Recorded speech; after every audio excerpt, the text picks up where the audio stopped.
Halo semuanya, perkenalkan nama saya Mr. Donald Manalu, di mana saya akan mengajari tentang sejarah Indonesia di kelas 11 baik itu IPA maupun IPS.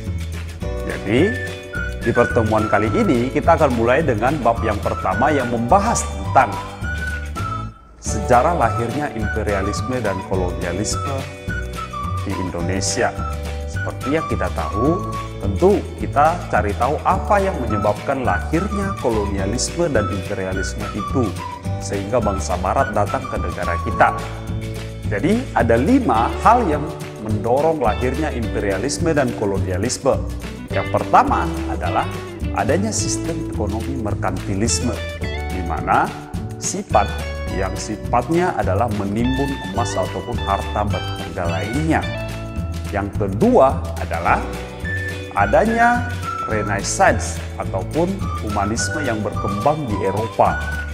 Yang ketiga adalah adanya reformasi gereja yang terjadi di benua Eropa yang melahirkan agama-agama baru seperti Kristen Protestan.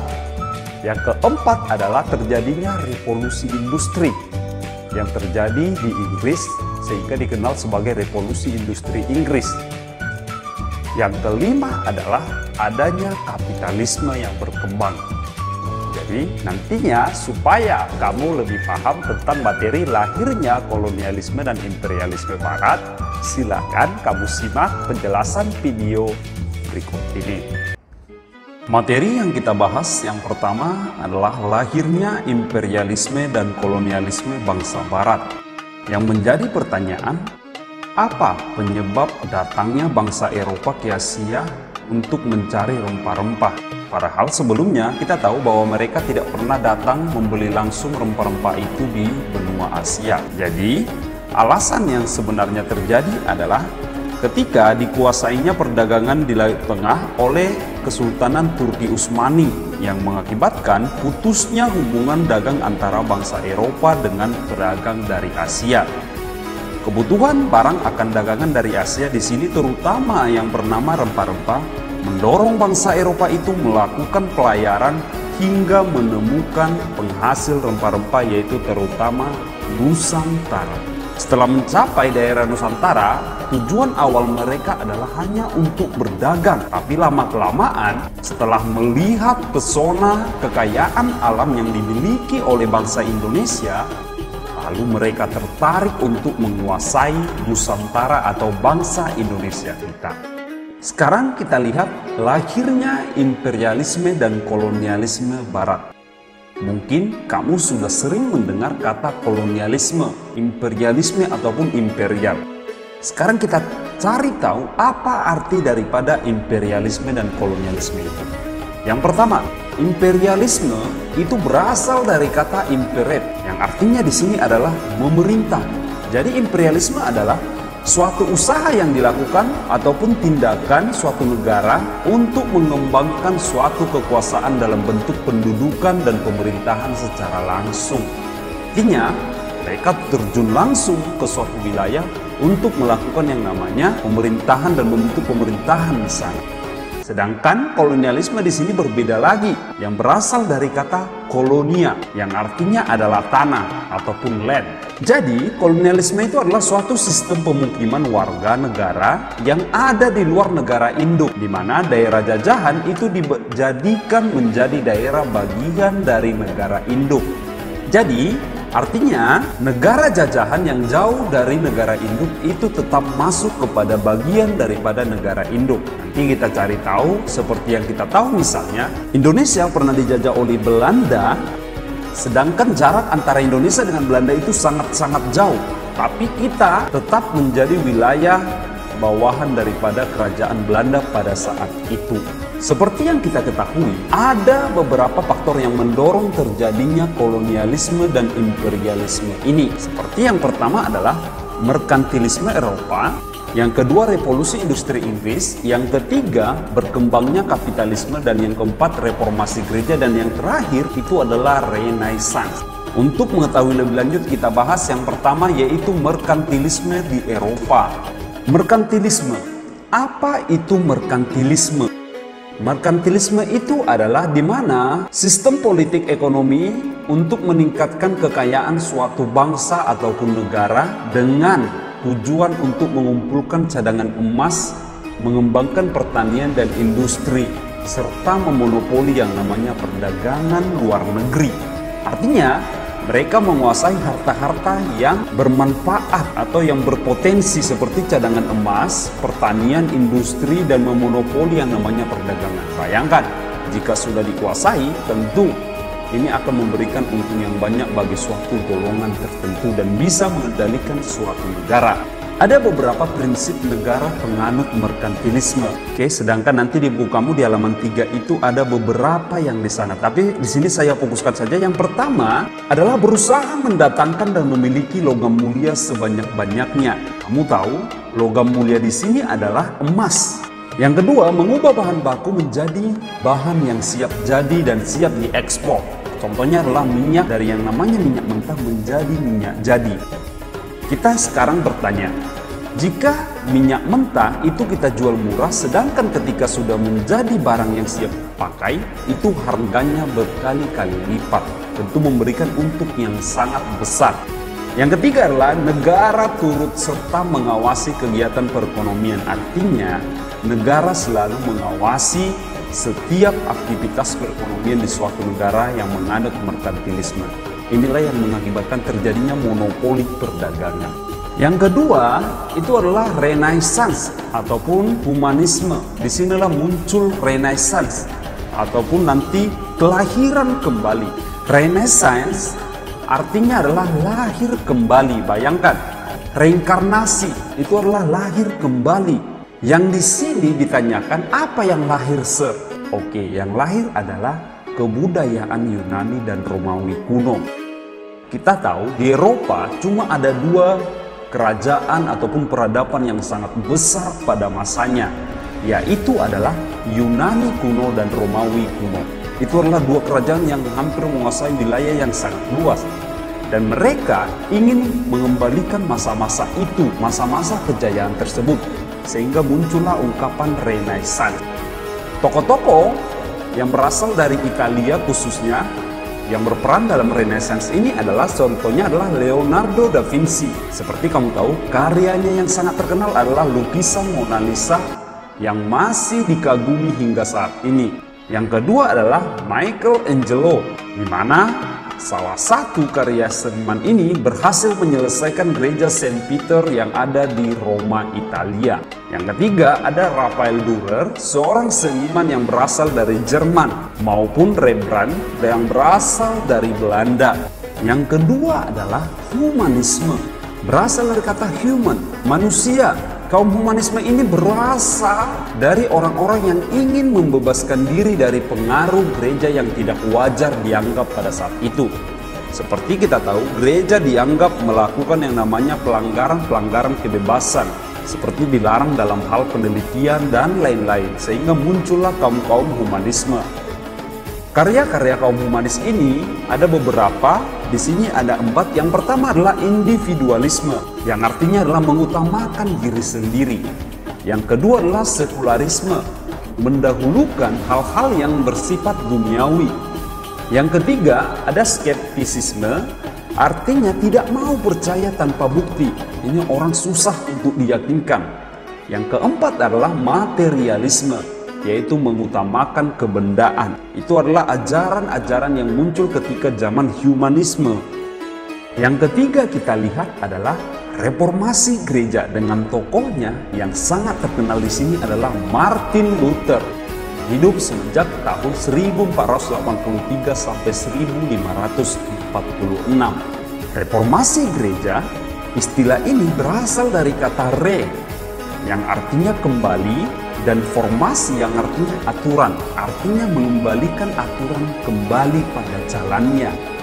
Reformasi gereja adalah reformasi yang dilakukan sebagai bentuk upaya untuk mengembalikan ajaran agama-agama Nasrani sebagai apa yang dituliskan dalam kitab suci agama Kristen ataupun kitab suci Injil itu sendiri. Karena mereka menganggap banyak penyelewengan yang terjadi pada masa zaman kegelapan. ketika pada masa itu di Eropa, sehingga terjadi kemunduran kebudayaan pada saat itu, sehingga muncullah orang-orang yang melakukan yang namanya reformasi gereja.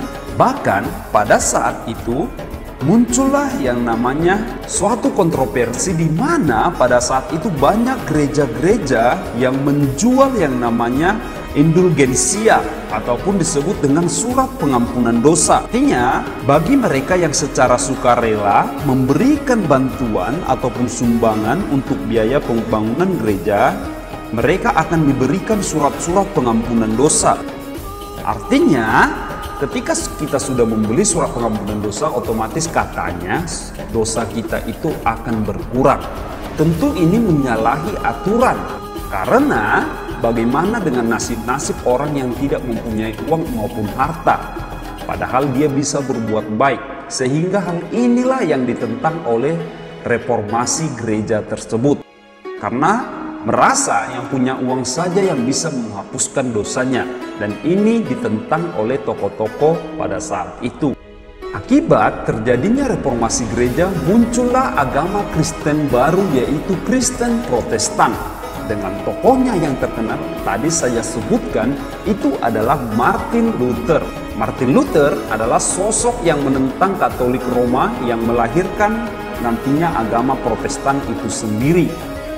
Martin Luther itu dengan tegas menolak yang namanya indulgensia. Tadi saya katakan adalah surat-surat pengampunan dosa yang diperjualbelikan pada masa itu.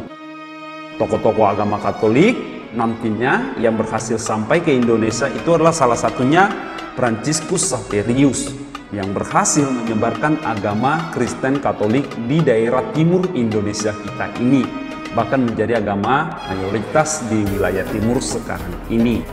Yang keempat, kita lihat bagaimana revolusi industri. Revolusi industri seperti yang kita tahu sekarang sudah mencapai 4.0. Bayangkan perkembangan revolusi industri dari dulu sampai sekarang.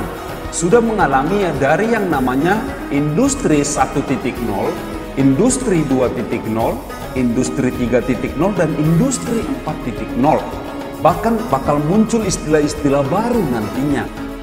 Tapi semua hal ini diawali dengan penemuan yang namanya mesin uap ataupun revolusi industri Inggris. Revolusi industri Inggris adalah penggunaan teknologi modern seperti mesin untuk menggantikan tenaga manusia dalam memproduksi barang di berbagai sektor industri. Kita tahu dari zaman dahulu kita selalu menggunakan yang namanya tenaga manusia dalam menciptakan bahan-bahan pokok, seperti dalam menciptakan baju maupun yang lain-lain. Tapi semenjak ditemukannya yang namanya mesin, ini mempermudah dalam memproduksi segala sesuatu. Itulah yang disebut dengan revolusi industri. Berikut adalah tokoh-tokoh revolusi industri yang membuat perubahan-perubahan dalam industri saat ini. Bisa kamu lihat di buku cetak kamu di halaman 8, di sana ada banyak tokoh. Tapi di sini saya ambil beberapa tokoh yang berpengaruh. Seperti misalnya yang pertama adalah John Kay. Di mana John Kay ini berhasil menemukan alat tenun, yaitu pintalan terbang ataupun disebut dengan flying shuttle. Yang kedua adalah James Hargreaves. Dia menemukan alat pemintal juga yang mempermudah dalam memintal maupun bahan-bahan lainnya. Yang ketiga di sini adalah bapak daripada revolusi industri. Namanya adalah James Watt. Dia menemukan mesin uap yang menggunakan konduktor yang mempermudah dalam mengangkat barang ataupun memproduksi barang.